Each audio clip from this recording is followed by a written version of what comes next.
आज हम आपको 3 मोटे हंसते हुए साधुओं की कहानी सुनाएंगे जो आपका जीवन को देखने का नजरिया बदल देंगे। बहुत समय पहले की बात है। एक छोटे से गांव में 3 साधु रहते थे जिन्हें सब लोग 3 मोटे हंसते साधु के नाम से जानते थे। उनके शरीर बड़े और गोल मटोल थे और उनका चेहरा हमेशा हंसी से खिला रहता था। वे जहां भी जाते अपने साथ हंसी और खुशी लेकर आते। गांव वाले उनकी उपस्थिति में खुद को बहुत खुश और हल्का महसूस करते थे क्योंकि उनके साथ रहने से हर किसी का मन प्रसन्न हो जाता था। गांव में लोग हमेशा इन साधुओं को लेकर तरह तरह की बातें किया करते थे। कुछ लोग सोचते थे कि वे जरूर कोई महान योगी हैं जिन्होंने जीवन के हर रहस्य को जान लिया है, जबकि कुछ लोग मानते थे कि वे बस जीवन का आनंद उठाने वाले साधारण लोग हैं। लेकिन इन साधुओं ने कभी भी कोई उपदेश नहीं दिया। वे केवल हंसते थे और दूसरों को भी हंसाने की कोशिश करते थे। इन साधुओं का जीवन बहुत ही साधारण था। वे सुबह जल्दी उठते, गांव के तालाब के किनारे जाकर बैठते, एक दूसरे को देखते और फिर जोर जोर से हंसने लगते। उनकी हंसी ऐसी होती कि तालाब के पास से गुजरने वाले लोग भी अनायास हंसने लगते। उनकी हंसी का कोई अंत नहीं था। वे बस हंसते रहते थे और उनकी हंसी पूरे गांव में गूंज उठती थी। गांव के लोग उन्हें देखकर सोचते थे कि आखिर ये तीनों साधु इतने खुश क्यों रहते हैं। एक दिन कुछ गांव वाले उनके पास गए और उनसे पूछा, आप लोग हमेशा हंसते रहते हैं, क्या आपके पास जीवन का कोई विशेष रहस्य है जो हमें भी नहीं पता? साधुओं में से सबसे मोटे साधु ने मुस्कुराते हुए जवाब दिया, हमें किसी खास रहस्य की जरूरत नहीं है। हम बस जीवन को जैसा है वैसा ही स्वीकार करते हैं, और जब हम जीवन को स्वीकार करते हैं तो हमें उसमें केवल खुशी और आनंद ही नजर आता है। गांव वाले इस जवाब से संतुष्ट नहीं थे। उन्हें यह समझ में नहीं आ रहा था कि जीवन में इतने दुख दर्द होते हुए भी कोई हमेशा खुश कैसे रह सकता है। वे साधुओं के पास बार बार आते और उनसे पूछते कि आखिरकार वे इतने हंसमुख क्यों हैं। लेकिन साधु हर बार केवल हंसकर जवाब देते, बिना कोई लंबा भाषण या ज्ञान की बातें किए। एक दिन गांव में एक बड़ा उत्सव मनाया जा रहा था। गांव के लोग साधुओं से प्रार्थना करने आए कि वे भी उत्सव में शामिल हों। तीनों साधु खुशी खुशी तैयार हो गए और उत्सव में जाकर बैठ गए। जैसे ही उत्सव शुरू हुआ, साधुओं ने एक बार फिर जोर जोर से हंसना शुरू कर दिया। उनकी हंसी इतनी तेज थी कि गांव के सभी लोग जो पहले उत्सव की रस्मों में व्यस्त थे, हंसने लगे। कुछ ही समय में पूरे गांव में केवल हंसी गूंजने लगी। लोग एक दूसरे को देखकर हंस रहे थे और ऐसा लग रहा था जैसे दुनिया की सारी परेशानियां और चिंताएं उस पल के लिए गायब हो गई थीं।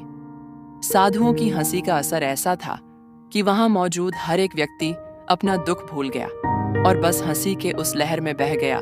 समय बीतता गया और एक दिन तीनों साधुओं में से एक बीमार पड़ गया। गांव के लोग घबरा गए। उन्हें डर था कि अगर यह साधु मर गया तो बाकी 2 साधु शायद दुखी हो जाएंगे और उनकी हंसी हमेशा के लिए बंद हो जाएगी। लेकिन ऐसा कुछ नहीं हुआ। जब वह बीमार साधु मर गया तो बाकी 2 साधु उसके पास बैठे और पहले से भी जोर से हंसने लगे। गांव के लोग हैरान हो गए। वे सोच रहे थे कि यह कैसा अजीब व्यवहार है। जब उन्होंने पूछा कि वे क्यों हंस रहे हैं तो दूसरे साधु ने हंसते हुए जवाब दिया, हमारा साथी अपनी जिंदगी पूरी हंसी और खुशी के साथ जिया। अब वह इस दुनिया से हंसते हुए चला गया है। हमें गर्व है कि वह उसी तरह विदा हुआ जैसे वह जीता था, हंसी के साथ।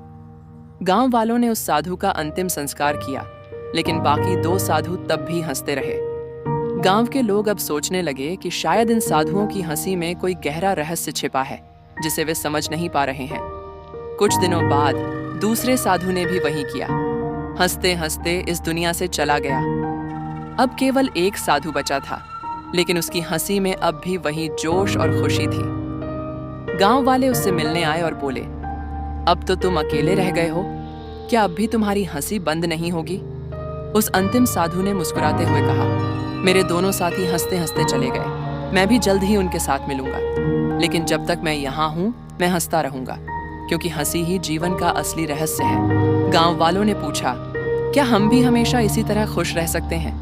तुम्हारा जीवन हमें बहुत हल्का और आनंदपूर्ण लगता है। साधु ने जवाब दिया, यह सब तुम्हारी सोच पर निर्भर करता है। हम तीनों ने अपनी परेशानियों को हंसी में बदल दिया। हम जानते हैं कि जीवन में दुख और कठिनाइयां हमेशा रहेंगी, लेकिन अगर तुम हर पल को हंसकर स्वीकार करोगे तो जीवन भी तुम्हें हंसकर वापस देगा। कुछ समय बाद अंतिम साधु भी अपनी यात्रा पूरी कर चला गया, लेकिन उसकी हंसी गांव में हमेशा के लिए गूंजती रही। गांव के लोग अब समझ चुके थे कि तीनों साधुओं की हंसी केवल बाहर की खुशी नहीं थी, बल्कि जीवन के प्रति उनका नजरिया था। वे जीवन के हर पहलू, चाहे वह सुख हो या दुख, को हंसी से अपनाते थे।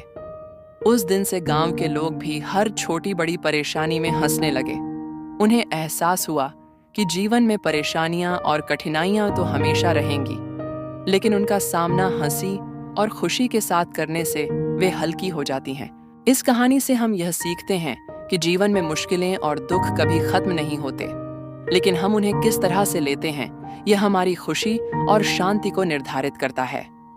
अगर हम जीवन को स्वीकार करके हर स्थिति में हंस सकें, तो जीवन का असली आनंद महसूस कर सकते हैं।